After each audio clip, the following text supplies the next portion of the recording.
Naranasan mo na ba mga bata ang mag-isa? Tapos may kailangan ka, pero hindi mo kaya dahil mag-isa ka lang. Sa kwento natin ngayon ay aalamin natin ang halaga ng ating pamilya, ang ating Diyos, at ang ating mga mabubuting kasama. Kapayapaan mga bata! Halina at ating pakinggan ang kwento mula sa Biblia. Ang pamagat ay Sinamahan ni Ruth si Naomi, na mababasa natin sa Ruth Kapitulo 1, versikulo 1 hanggang 9. Isang araw, mayroong mag-asawa na ang pangalan na Elimelech at Naomi. Sila ay pansamantalang nanirahan sa Moab kasama ang kanilang mga anak na sina Mahlon at Kilion. Ang pamilyang ito ay mula sa angkan ng Ephrata. Namatay sa Moab si Elimelech at naiwang byuda si Naomi. Ang dalawa nilang anak ay nakapag-asawa naman ng mga Moabita, sina Orpha at Ruth.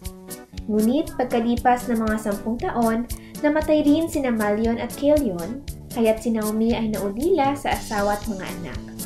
Nabalitaan ni Naomi na ang kanyang bayan ay pinagkalooban ng Diyos na masaganang ani, kaya't humanda sila ng kanyang mga manugang na umalis sa Moab. Naglakbay nga silang pabalik sa Juda, ngunit sa daay sinabi ni Naomi sa kanyang dalawang manugang, "Umuwi na kayo sa dati ninyong tahanan at manirahan sa inyong mga nanay. Kung paanong naging mabuti kayo sa mga yumao at sa akin, naway maging mabuti rin sa inyo ang Panginoon. Itulot nawa ng Panginoon na kayo'y makapag-asawang muli at magkaroon ng panibagong pamilya." At sila'y hinagka ni Naomi bilang pamamaalam. Ngunit napaiyak ang mga manugang at sinabi sa kanya, "Hindi namin kayo iiwan. Sasama kami sa inyong bayan." Sumagot si Naomi, "Mga anak, huwag na kayong sumama sa akin. Bumalik na kayo sa inyong mga magulang. Hindi na ako magkakaanak pa upang inyong mapangasawa. Umuwi na kayo. Matanda na ako para mag-asawang muli. Kahit na umaasa ako makakapag-asawang muli, o kahit pa ngayong gabi ako mag-asawa at magkaanak, mahihintay ba ninyo silang lumaki? Alam ninyong ito'y hindi mangyayari. Kaya mag-asawa na kayo ng iba. Pinabayaan ako ng Panginoon at hindi ko nais na madamay kayo sa aking kasawian." Pagkasabi nito'y lalo silang nag-iyakan, at tinagka ni Orpha ang kanyang biyanan at nagpaalam na, ngunit nagpaiwan si Ruth.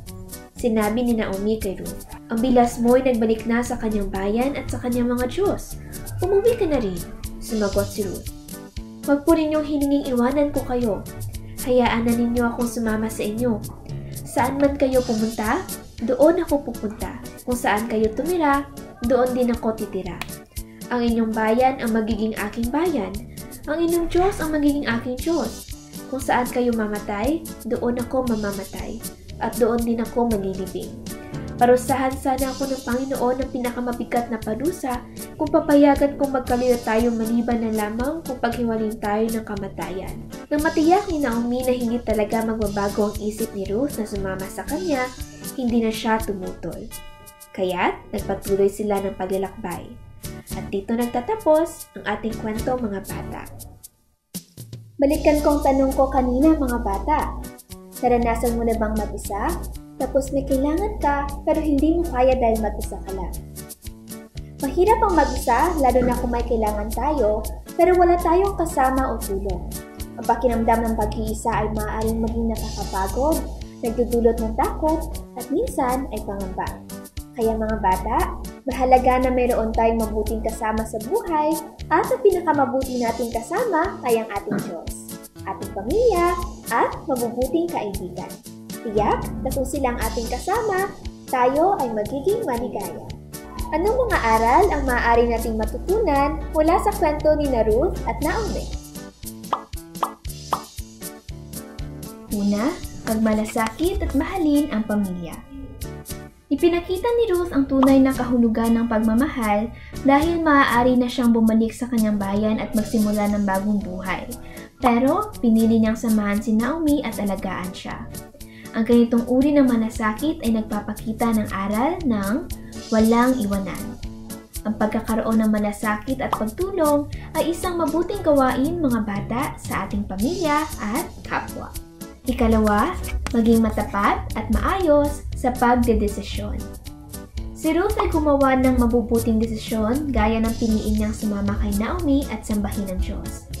Dapat nating matutunan mga bata na gumawa ng mabuting desisyon lalo na kung ito ay para sa pagsunod at paglilingkod sa Diyos. Ikatlo, maging maawain at matulungin. Si Ruth ay hindi nagdalawang isip na tulungan at samahan si Naomi sa kabila ng kanilang mga paghihirap. Kaya mga bata, dapat din tayong maging mabait at matulungin sa ating mga kaibigan at pamilya. Ang ating memory verse ay mababasa sa Proverbs chapter 17, verse 17, New International Version. Friend loves at all times, and a brother is born for a time of adversity. Maraming salamat mga bata! Hanggang sa muli nating patikita. Yes pa!